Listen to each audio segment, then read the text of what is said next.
Të nderuar bashkëqytetarë, në 11 maj, unë ju ftoj që të votoni me zemër dhe me mendje.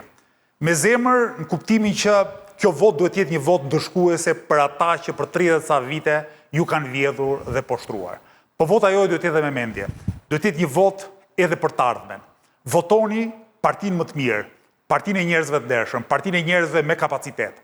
Dhe nëse votoni me mendje dhe me zemër, unë jam i sigurt që shumë prej jush, sigurisht jo të gjithë, por shumë prej jush kanë për të votuar për Lëvizjen Bashkë.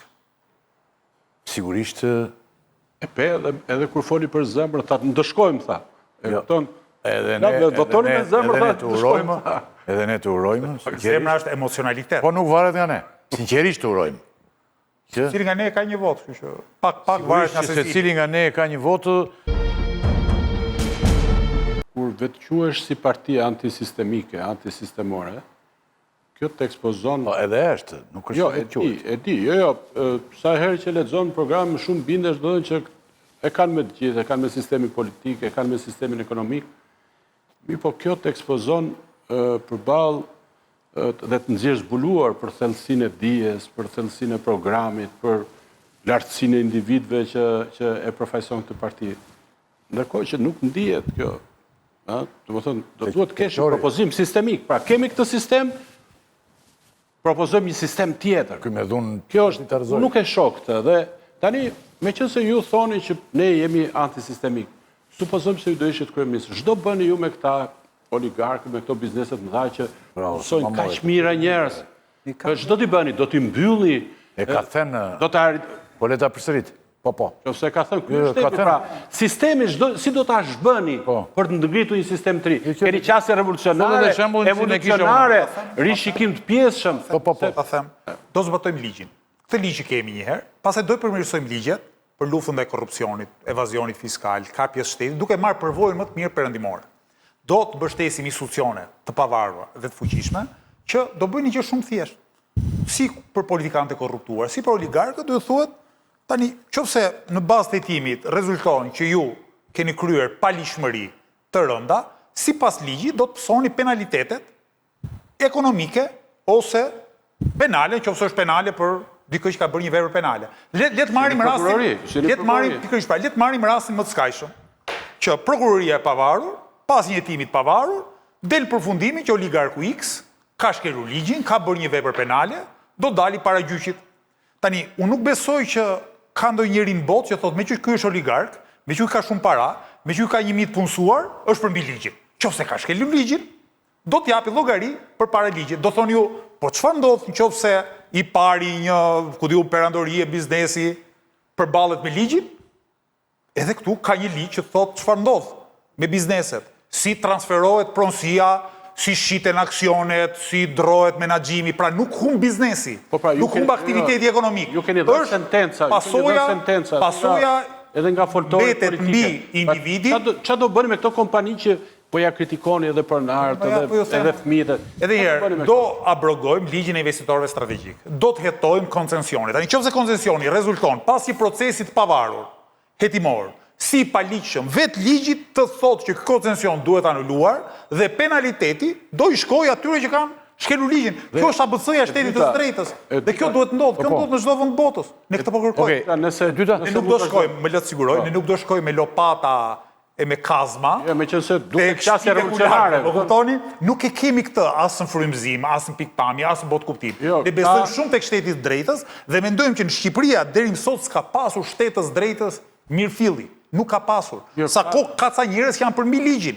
E dim që janë ka ca njerëz që janë përmbi ligjin. Ne duam që ligji të jetë i barabartë për të gjithë. Në këto shpalljet publike, do të thonë ju ngjani, siç thoni edhe në program Partisë Majtës Demokratike, por ka kritik tuaj që thon për metoda konspirativiste klandestine për të krijuar mbështetës apo për të mbledhur në mënyrë klandestine. Por s'kemi nevojë për klandestinitet, se bëjmë gjë të paligjshme. Ajo që edhe vetvendosje lidhemi në ka nisur, por ose në keni qasje, do të thonë ky është thelbi i pyetjes time, pra keni qasje revolucionare apo evolucionare.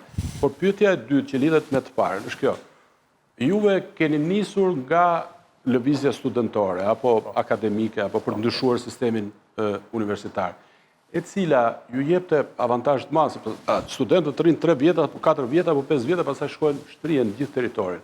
Pra qofse ju do kishit mundësi që ta ndryshonit sistemin arsimor, sistemin universitar, pastaj kishit drejt pretendoni do ndryshonit gjithë Shqipërinë. Nuk ka ndodhur kjo.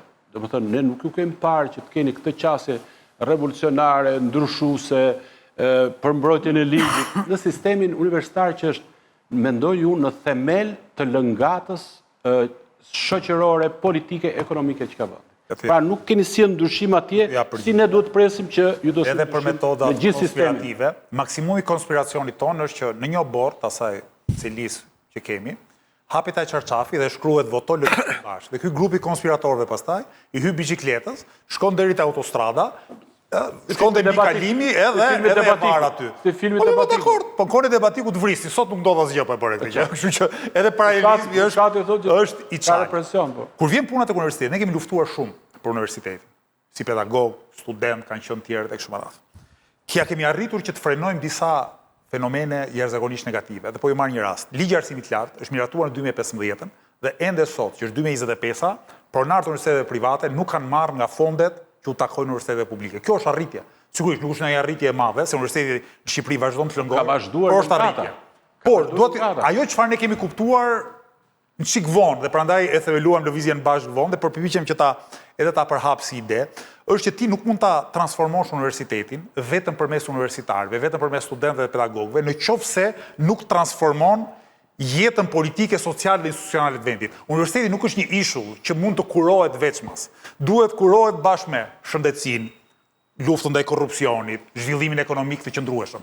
Prandaj në dhjetor të vitit 2022 ne morëm vendimin që nuk do të bëjmë vetëm politik, protestash, grevash, në rrugë, me studentë, me punëtorë, kështu me radhë, po do bëjmë dhe politikë institucionale paralelisht. Do kërkojmë votat e qytetarëve, sepse ti mund ta frenosh të keqe me protesta, po ti nuk e sjell dot të mirën me protesta, se protesta në vetvete nuk e bën një ligj të mirë, mund të frenojë një ligj të keq, por nuk është se e bën një ligj të mirë. Dhe kjo është arsyeja pse ne kemi themeluar lëvizjen bashkë dhe pse vazhdojmë të jemi edhe brenda institucioneve dhe kërkojmë të jemi brenda Kuvendit të Shqipërisë, po edhe jashtë institucioneve me protesta, greva dhe të gjitha veprimtaritë që na lejon ligji dhe kultura demokratike. Ushat?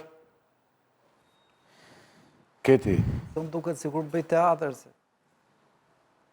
I ke thënë, ti dhe shkip. Bi kam thënë, se më votoj para lindin, tani të bëj sikur i bëj pyetje kundërshtuese, duket teatr për hir të studios. Jo, një gjë do të thojë që një partive të reja, po themi se kjo është termi më i drejtë, që e kam pasuruar si shtash edhe si e them vazhdimisht, unë mendoj që risia e këtyre zgjedhjeve është shfaqja e tyre programore me individ, ka i dukuri interesante, për të mos injoruar dhe partitë të tjera. Ka një partit majtë si PSD-ja e Doshit, e cila shfaqet të sondazhe, që drejtohet nga një ndërmarrës. Dhe edhe ajo pretendon që është partia e majtë. Dhe për hir të vërtetës ka për herë të parë, unë kam parë individ, kisha Klementin Mile për shembull në emisionin tim, që kishte një arsyetim, kishte një program me mbulesë ekonomike.